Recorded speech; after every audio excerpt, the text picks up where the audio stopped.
السلام عليكم ومرحبا بكم في قناه طبخ ليلى. ان شاء الله اليوم في هذا الفيديو غادي يكون الفيديو الثاني او الجزء الثاني من تحضيرات رمضان.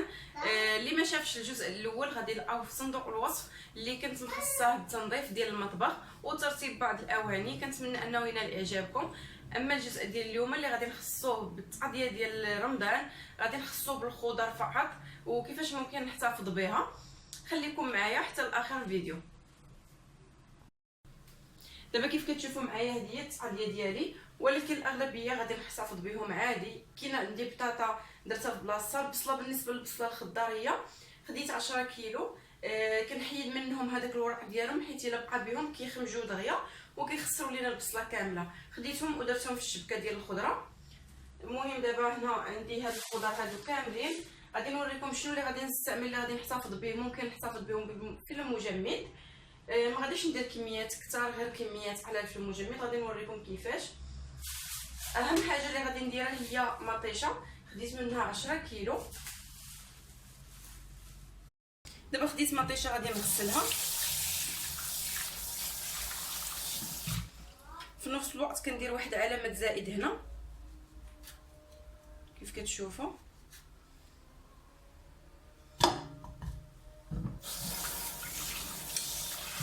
وغادي نديرها تصلع، ماشي غادي تصلع تماما، غير الماء يغلي تنطفي عليها.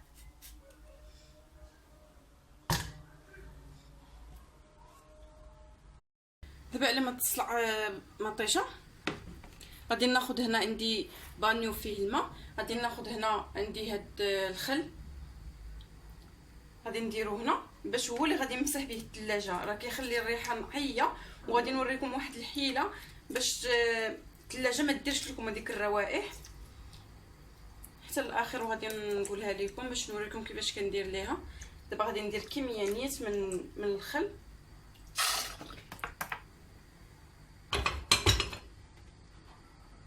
دابا كيف كتشوفوا راه الثلاجه خويتها من المجوره. غادي ناخذ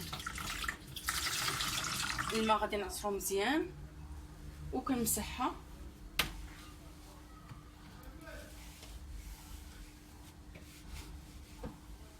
كنمسحها كامله. صافي دابا كيف كتشوفوا راه رجعت المجوره من بعد ما غسلتهم ونشفتهم. غادي نبدا نرتب دابا الخضره ديالي. هنا عندي فلفله. بالنسبه للفلفله الا كانت عندكم كميه كثيره وخفتوها تخسر بما انها هي دغيا كتخسر، كتاخذوها كديروها في شي لاطه كدهنوها بالزيت وكتدخلوها حتى كتقشر. كتحمر وكتبان لكم القشره ديالها بدات كطير. كتخرجوها كتقشروها وتقطعوها طريفات وديروها في المجمد. تقطعوها بشكل طولي، ممكن ديروها طريفات صغار. بحال مثلا الا بغيتوها في البيتزا كتجبدوها ديريكت كتخليوها تحيد منها الثلج وكتزينوا بها البيتزا. اولا بغيتوها في الشلاضه كتجبدوها وكتخلوها تحيد منها الثلج وكتخلطوها مع الشلاضه. انا عندي هنا غير كميه قليله يعني كيلو. غادي نديرو هنا. هذا المجر هذا كندير فيه مطيشه، الفلفله، الخس. بالنسبه للخيزو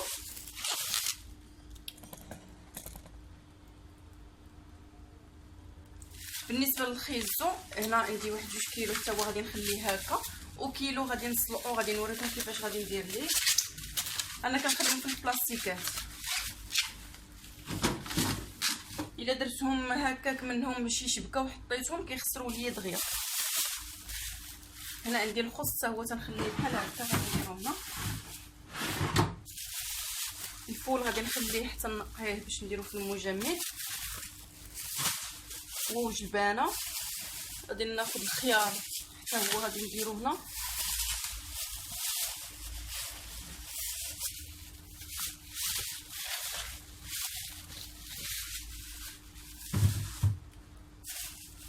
نديرها خضراء.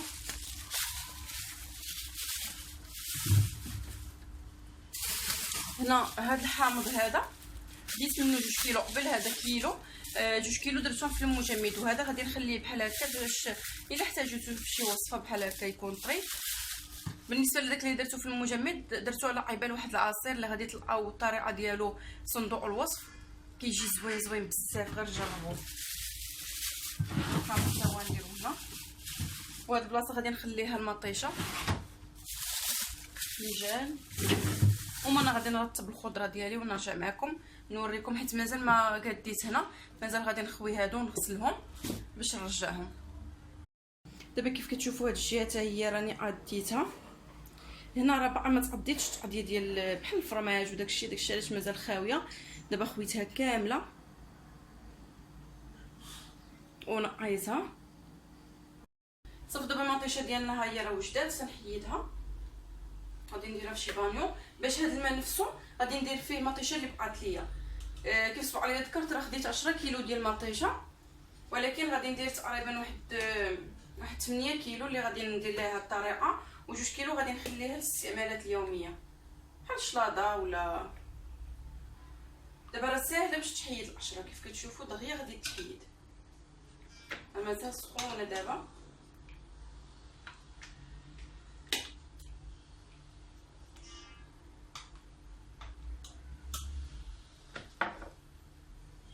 غادي نخليو المطيشه ديالنا تبرد. غادي نبدا نقي في الكرافس والربيع.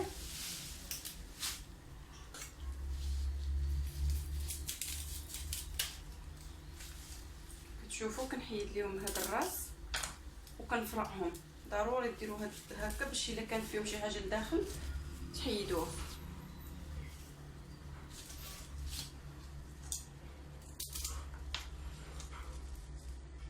صافي من بعد غادي نغسلهم مزيان كيخصهم الغسيل مزيان. ديروا شي بانيو، من الاحسن ديروا شي بانيو كبير ديال الماء وتبقاو تغسلوهم بزاف المرات. في نفس الوقت كتستعملوا معاهم الخل. ضروري ديروا معاهم الخل باش اذا كان فيهم شي حاجه تحيد، تقتل داك الميكروبات اللي تيكونوا فيهم. فهاداك الماء اللي غسلوه فيه ديروا فيه الخل.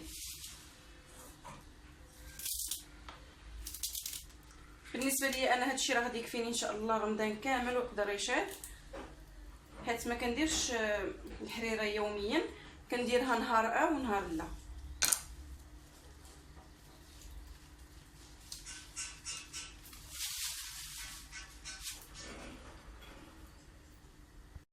صافي دابا انا راه نقيت الربيع كيف كتشوفوا،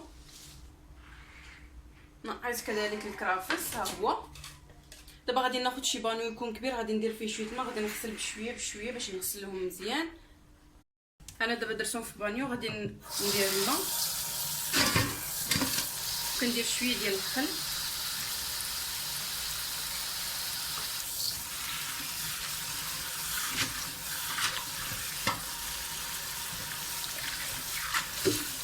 غادي نغسلهم اكثر من مره.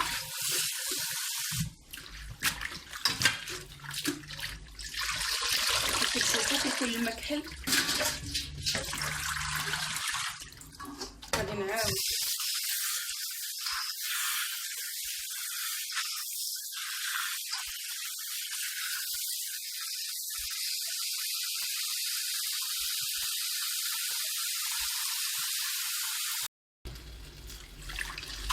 كنبقى نعاود نغسل فيهم حتى كيولي الماء ابيض، ما كيبقاش يبان كاع فيه شويه بحال هكا، وكنصفيهم في الشبكه ونرجع معكم من بعد.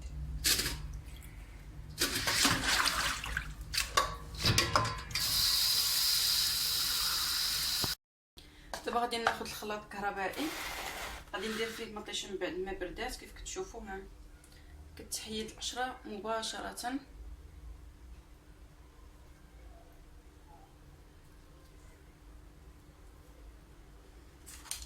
وغادي نقطعها.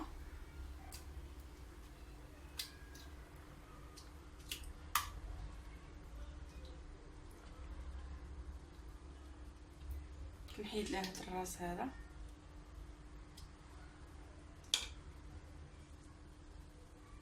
كتجي ساهله بحال هكا في التقشار.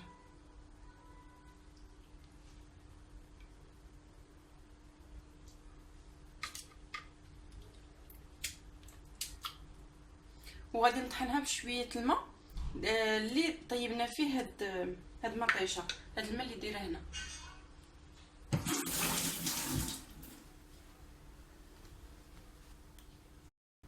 غادي نضيف شويه ديال الماء غير باش الماكينه تحرك، وغادي نطحن. صافي انا طحنتها. غادي نخوي غير النص ديال هذا الخليط باش النص الاخر هو اللي نبدا نطحن به مطيشه بلا ما يحتاج انني نزيد الماء مره اخرى.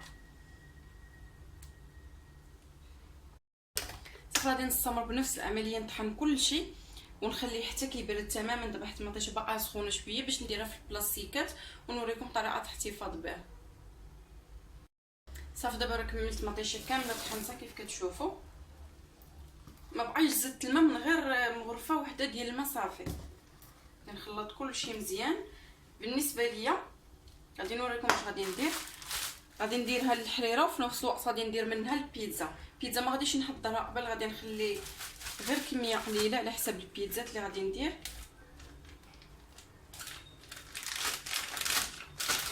غادي ناخذ مغرفه واحده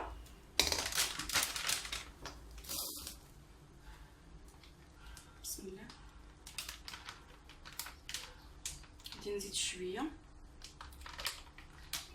هذه بالنسبه للبيتزا كندير فيها كميه قليله. غادي نخويها من البرد ونسدها. غادي نديرها بحال هكا مسطحه. غادي نديرها مسطحه باش ما تاخذش ليا ما تاخذش ليا مساحه كبيره كيف كتشوفوا بحال هكا. وكندير وحده فوق وحده. هذه البيتزا غادي نكتب فيها البيتزا. بالنسبه للحريره كندير كميه اكثر، يعني على حسب الحريره اللي على حسب الكوكوط اللي غادي نخدم فيها الحريره والكميه اللي بغيت.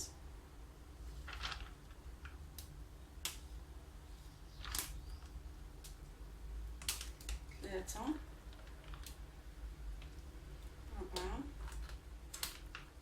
حيت دايره كلها مطيشه، يعني غادي ندير 5 صافي ونحبس. حنا كنديرو غير كميه قليله.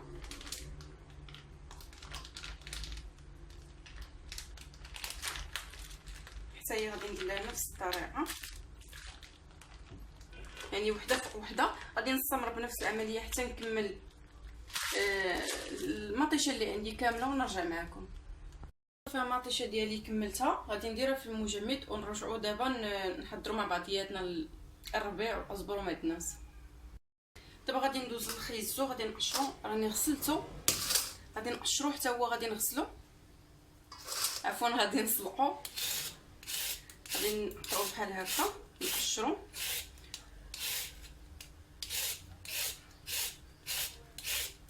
هذه بالنسبه للخيزو. الا كان عندكم كميه كثيره وخفتو يخسر لكم كديروا ليه هذه الطريقه. وغادي نقطعو بحال هكا يعني كبار شويه.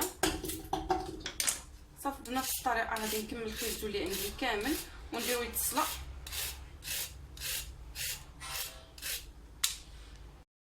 دابا من بعد ما خليت الكرافس واوروبي نشفو مزيان من الماء، غادي ناخذهم وغادي نقطع. ناخذ بالكميه. الاول كنقطعهم بالموس،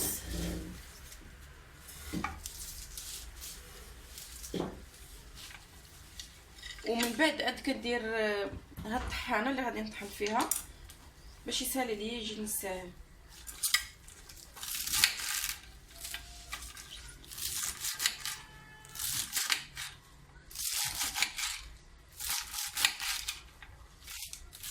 صهيب مشيتي؟ فكتي طلع لهم هنا، طلع لهم، طلع لنا هنا.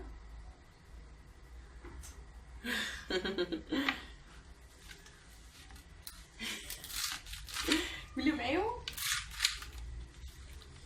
صافي غادي نستمر بنفس الطريقه ونبدا نطحن. كيف شفتوا راه قطعتهم طوال شويه، يعني كبار ماشي رقعتهم. دابا غادي نبدا نطحن. بسم الله. هنا فوفو، هنا فوفو.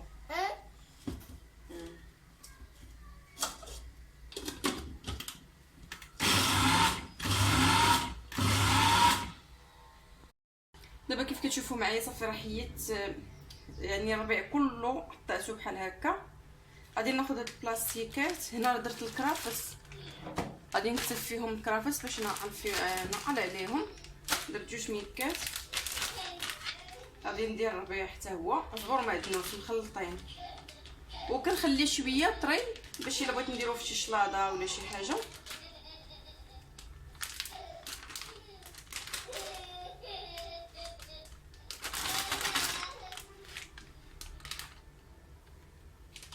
صافي كنخوي البرد.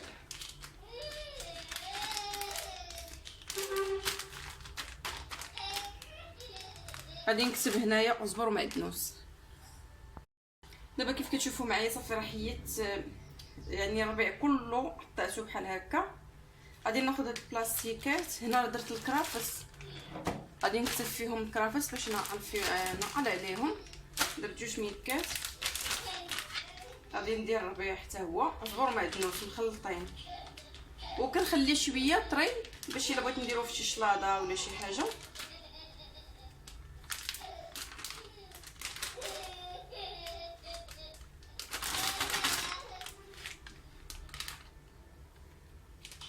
صافي كنخوي البرد.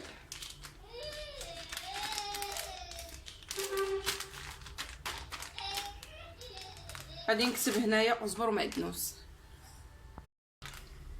دابا كنكتب فيهم الربيع.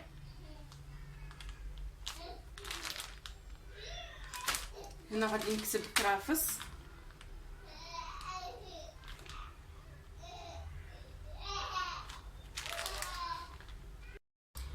صافي دابا راه صيبت الربيع والكرافس. غادي ندوز هنا، راه عندي الباربه سلقتها، غادي نقشرها ونقطعها طريفات صغار حتى هي غادي نحتفظ بها في بلاستيكات. كذلك الخيزو حتى هو اللي سلقته البارح حيت هذا نهار اخر. غادي قطعته طريفات صغار ودرته في بلاستيكه حتى هو. دابا بنفس الطريقه غادي ندير الباربه. غير هكا دغيا كتحيد لها القشره ديالها. انا حيت عندي الباربه كبيره قسمتها على جوج.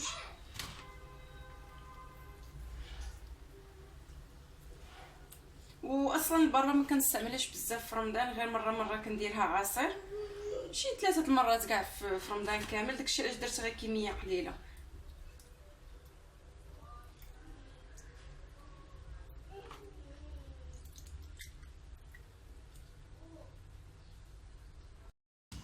صافي دابا من بعد ما كملت جميع التقضيه اللي كانت عندي، هنا راه الجبانه نقيتها ودرتها في بلاستيكات. الفول كذلك. هنا هذاك الحامض اللي قلت لكم راه خديت 2 كيلو، درتو بحال هكا في بلاستيكه ودرتو في الكونجيلاتور. هذا غادي نديرو خصيصا للعواصير او العصائر.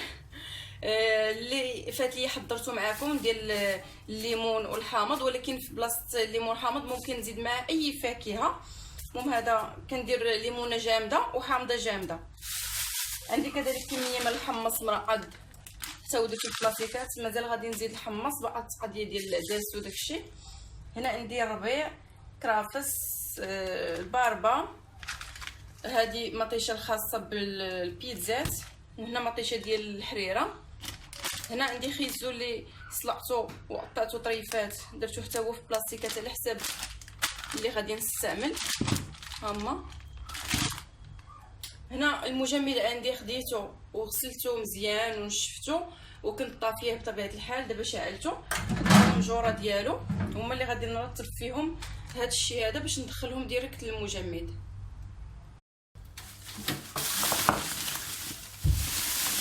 غادي نرجع الحامض ندير معاه.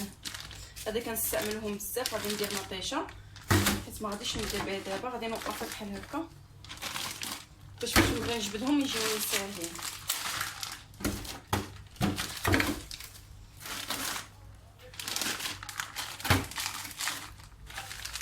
هذه خاصه بالميزان ديالها هكا. المجر الثاني غادي ندير فيه الربيع وكرافس.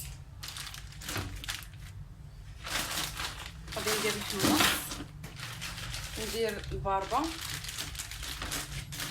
ندير معاهم خيزو،